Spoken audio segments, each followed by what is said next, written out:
The setting has shifted to Miami for the Chicago Bulls.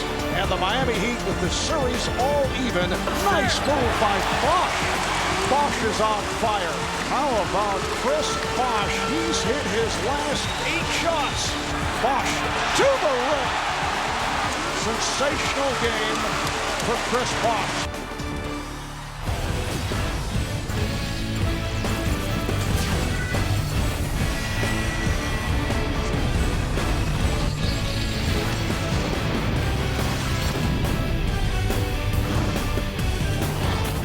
Hello out there. It is game time, everybody. Great to have you with us. I'm Matt Weiner, along with 3D, Dennis Scott and Chris Webber. The Eastern Conference Finals took a turn south Sunday for Game 3. The top seed's chances may have turned with it.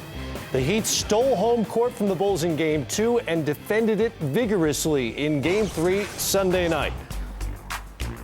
The MVP, Derrick Rose, trying to get a road win. Udonis Haslem, the star of Game 2 for the Heat. And Chris Bosh, already a 30-point game in this series.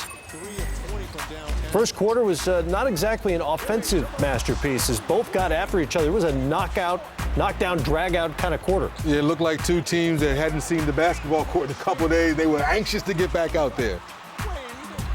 See shots that normally would go stripped by Boozer there. Going the other way, LeBron James. And we're still not done, because here comes Ronnie Lott in the play. I mean, Deion Sanders. I mean, oh, that's LeBron James, the best DB in the NBA. Into the folks there. He came out. He was okay. Carlos Boozer thinks he's got an easy shot. LeBron has other ideas. Well, we give D. Wade a lot of credit for blocking shots from the two-guard position, but don't forget about LBJ. Bulls also clamped down. LeBron has no choice but to launch with the shot clock winding down. Clank.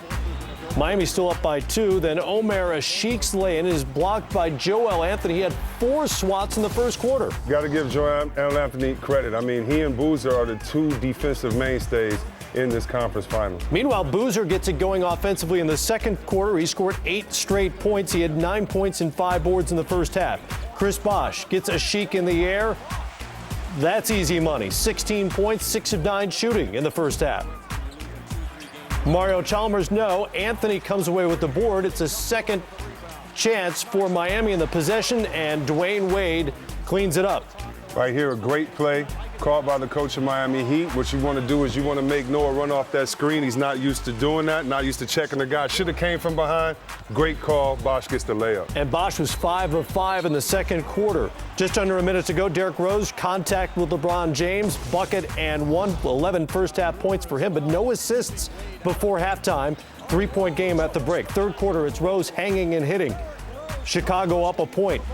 Little tension here, as you would expect. We are 3 games into this, and it's Wade and Keith Bogans. You're just letting D. Wade know, I know you're a superstar player, but I'm going to be here all night long to aggravate you. Chicago's bigs working together as everyone gets separated.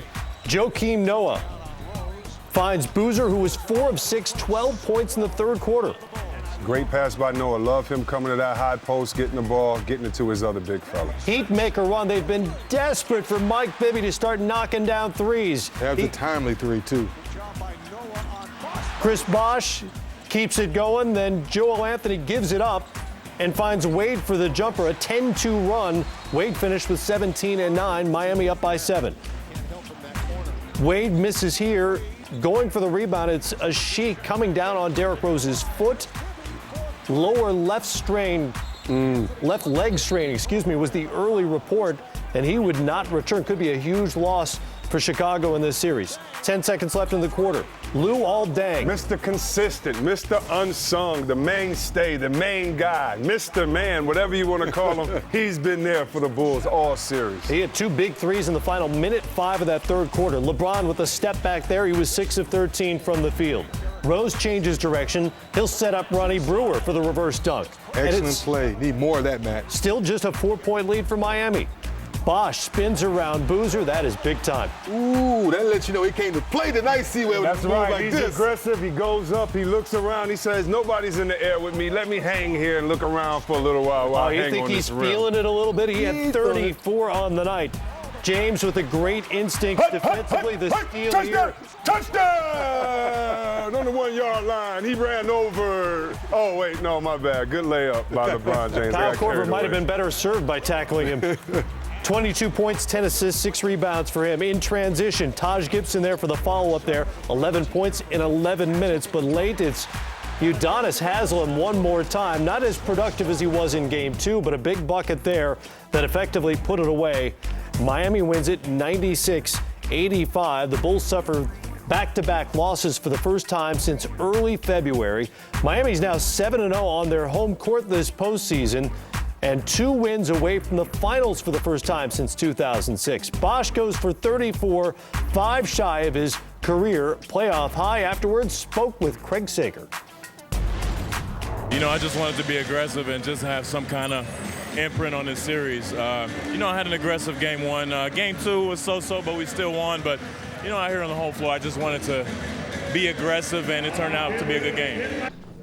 He made shots. He was very aggressive offensively to start the game. He just played excellent. You've lost 2 in a row now. That matches your longest losing streak of the season. What's the confidence level here now down 2-1? No, we're confident. It's just it's tough to lose, but we're lucky enough to have another game on Tuesday, and we'll be ready for that. Just change my game plan tonight. Be more of a facilitator, and if I needed to get it going offensively, I could. The great thing about it is CB had it going. When we have someone going on our team, we continue to give the ball to them and continue to feed off their energy offensively, and he brought it home for us tonight. It's definitely frustrating, but our will wasn't there tonight, where they still found a way to win.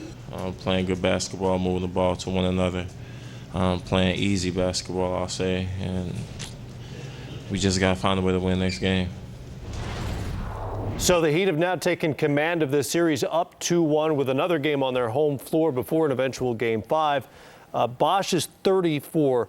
How much does that influence what happens not only in Game 4 but the rest of the games this series? Well, it could influence a lot. Chicago now has to plan not only for Udonis Haslem, but they have to plan for the big fella. Now that he's in there and he's in there scoring and Bosh is doing what he wants to do, it's going to make it tough for everybody. A good defender goes for the pump fake. Bosh's jump shot opens up everything. You see he's going to hit this, and pretty soon you're going to see him pump fake. And once he pump fakes, look at that, and he gets to look around. So when he does this, it makes it so much easier for LeBron and Dwayne Wade coming off that pick and roll. That means it's going to be a harder rotation for Dang, harder rotation for the other guys coming over there trying to get to a shooter like Bosh that can knock it down. And when you're playing with that kind of confidence, and we talk about how all 3 of these guys are unselfish to come together, we got to give them more credit too. They seen Bosh have it going tonight, so LeBron said, I'm going to be a facilitator and get you the ball. D-Wade said, you got to go on tonight, Bosh. I'm going to get more rebounds tonight, do the other things that we need to help us win. That lets you know all 3 of these guys are on the same page. And Reggie said it best. When you have 3 stars, any given night, one can take over a ball game. You can win more games that way. And that's pretty much been the theme of this whole playoffs. We know everybody has talent. We know you're good, but what can you do for your other team? How can you make someone else better? We see that in the OKC Dallas thing, and we see that with tonight with LeBron. Everybody's been on LeBron's back. The other night, he closed the game down, every shot he hit, and then tonight, what happened? He made sure he was Peyton Manning, and he gave the ball to Harrison every single time. And Harrison is Bosh right there, scoring those easy touchdowns. Judicious 13 shot attempts from LeBron James. How impressive is it that he can make that decision consciously? I'm going to try to get somebody else involved, and if need be, maybe I take over late. It's very impressive. It lets you know his basketball IQ is higher than we give it credit for, because Haslem comes to the game, he gets a shot. You see the 1-3 pick and roll. Bibby sets a pick. He gets him a shot. So he saw his role players making shots tonight. That's why he got them the basketball. You see the 10 assists without a single turnover.